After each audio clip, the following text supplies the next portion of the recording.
नमस्कार, प्रतीक्षा home recipe cooking चॅनलमध्ये तुमचं स्वागत आहे। आज आपण बघणार आहोत शेंगदाणा कतली। अगदी घरच्या साहित्यात बनवून तयार होते। दिसायला सेम काजू कतली सारखी दिसते आणि चवीलाही सेम तशीच लागते। दोन साहित्यात ही कतली बनवून तयार होते। चला तर मग आपण या व्हिडिओला सुरुवात करूया। इथं मी एक कढई घेतलेली आहे। या कढईमध्ये 2 कप शेंगदाणे घेतलेले आहेत। आता हे शेंगदाणे आपल्याला भाजून घ्यायचे आहेत। शेंगदाणे आपल्याला जास्त डार्क कलरवर किंवा जास्त वेळ भाजायचे नाहीत। हलकेसे त्याचा पाला निघेपर्यंत हे शेंगदाणे आपल्याला भाजून घ्यायचे आहेत। तुम्ही बघू शकता गॅस कमी करून सतत हलवत हे शेंगदाणे आपल्याला भाजून घ्यायचे आहेत।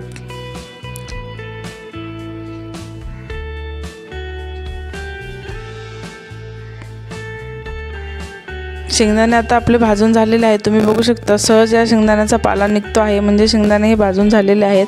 आता इथं मी गॅस बंद केलेला आहे आणि हे शेंगदाणे आपल्याला पूर्णपणे थंड करून त्याचा पाला काढून घ्यायचा आहे। या पद्धतीने आपल्याला हा शेंगदाण्याचा पाला काढून घ्यायचा आहे।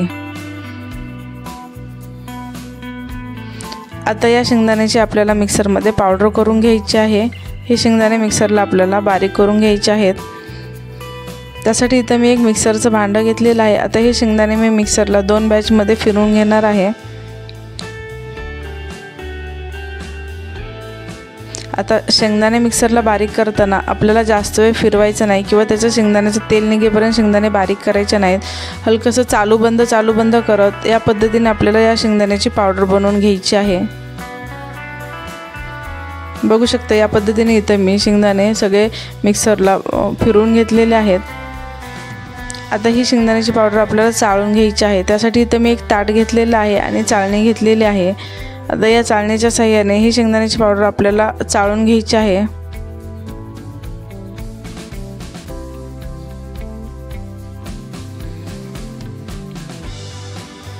आता इथे मी सगळे शेंगदाण्याची पावडर चाळून घेतलेली आहे। थोडेसे मोठे शेंगदाण्याचे दाणे शिल्लक आहेत, ते तुम्ही चटणीसाठी वापरू शकता। आता आपण शेंगदाणा कतलीसाठी पाक बनवून घेणार आहोत। त्यासाठी इथं मी कढई घेतलेली आहे आणि कढईमध्ये 2 कप शेंगदाण्यासाठी इथं मी 1 कप साखर घेतलेली आहे आणि अर्धा कप पाणी घेतलेलं आहे। आता इथं मी गॅस चालू करते आणि आपल्याला याचा पाक बनवून घ्यायचा आहे। आता ही साखर पाण्यामध्ये पूर्णपणे विरघळून घ्यायची आहे।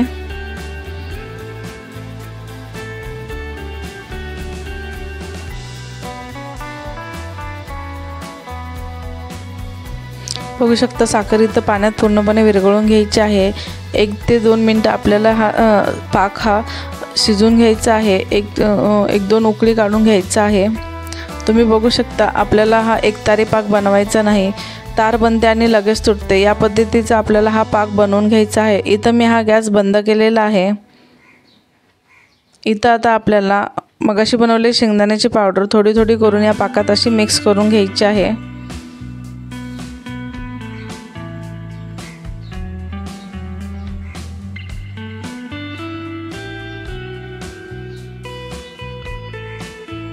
आता इथं गॅस चालू करून कमी गॅसवरती आपल्याला ही शेंगदाण्याची पावडर या पाकामध्ये मिक्स करून घ्यायची आहे।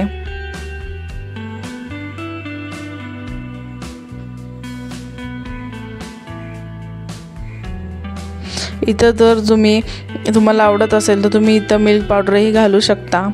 या पद्धतीने सतत मिक्स करत आपल्याला ही शेंगदाण्याची पावडर यामध्ये छान असे मिक्स करून घ्यायचे आहे। आता जर हे मिश्रण जरा पातळ वाटलं तरी हळूहळू हे मिश्रण घट्ट होतं। आता इथं मी 1 चमचा विलायची पावडर घातलेली आहे। तुम्हाला आवडत असेल तर तुम्ही घालू शकता, नाही घातली तरी चालेल। बघू शकता आता हे मिश्रण आपलं घट्ट झालेलं आहे आणि अजिबात कढईला चिटकत नाही। आता इथं मी गॅस बंद केलेला आहे आणि हे मिश्रण आपलं सेट होण्यासाठी तयार आहे की नाही ते चेक करून घेऊया। हलकंसं हे मिश्रण हातावरती असं फुकून घ्यायचं आणि त्याची गोळी बनती की नाही ते बघायचं। मिश्रणाची गोळी तयार झाली म्हणजे हे आपलं शेंगदाणा कतलीसाठी मिश्रण आपलं तयार झालेलं आहे हे समजायचं। आता हे सगळं मिश्रण मी एका बटर पेपरवर काढून घेतलेलं आहे। तुम्ही कोणताही सिलिकॉनचं पेपर किंवा कोणताही पेपर घेऊ शकता, त्याच्यावरती हे मिश्रण काढून घ्यायचं आहे। बटर पेपरवरती हे मिश्रण अजिबात चिटकत नाही, सहज मिक्स करता येतं। मिश्रण हे खूप गरम असल्यामुळे मी या पद्धतीने असं मिक्स करून घेते। मिश्रण हे गरम मिश्रण अजिबात ताटात काढायचं नाही, ते ताटाला असं चिटकून बसू शकतं। त्यामुळे हे मिश्रण तुम्ही बटर पेपरवरच काढून घ्यायचं आहे। आता हे मिश्रण थंड झालेलं आहे आणि आता हे शेंगदाणा कतलीसाठी हे मिश्रण मी यावरती लाटून घेते।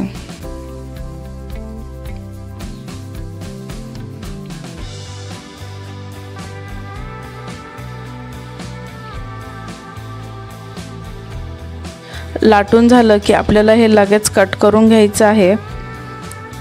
काजू कतलीप्रमाणेच इथं मी हे कट करून घेणार आहे। तुमच्याकडे जर चांदीचं वर्क असेल, तुम्हाला जर चांदीचं वर्क लावायचं असेल तर तुम्ही हे कट करण्याच्या आधी त्याच्यावरती चांदीचं वर्क लावून घेऊ शकता। लाटून झालं की लगेच कट करून घ्यायचं, नाहीतर नंतर मग हे मिश्रण थंड झालं की आपल्याला हे कट करता येत नाही।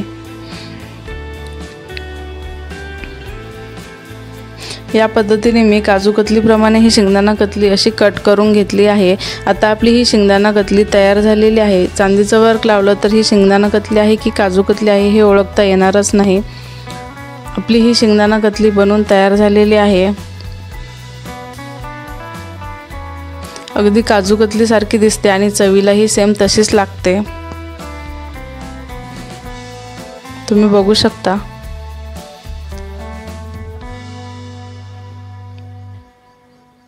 तर तुम्हाला ही कतली मी तोडून दाखवते। अगदी त्याच पद्धतीने आपली ही शेंगदाणा कतली सेम काजू कतलीसारखी झालेली आहे। आता जवळच रक्षाबंधन आलेलं आहे, तुम्ही ही या रक्षाबंधनाला ही शेंगदाणा कतली बनवू शकता। अगदी घरच्या साहित्यात बनवून तयार होते। व्हिडिओ कसा वाटला? व्हिडिओला लाईक करा, शेअर करा आणि सबस्क्राईब करा। पहिल्यांदाच माझ्या चॅनलला व्हिजिट करत असाल तर सबस्क्राईब नक्की करा, म्हणजे नवनवीन व्हिडिओचे नोटिफिकेशन तुम्हाला पहिल्यांदा मिळतील। तोपर्यंत स्वस्त राहा, मस्त राहा।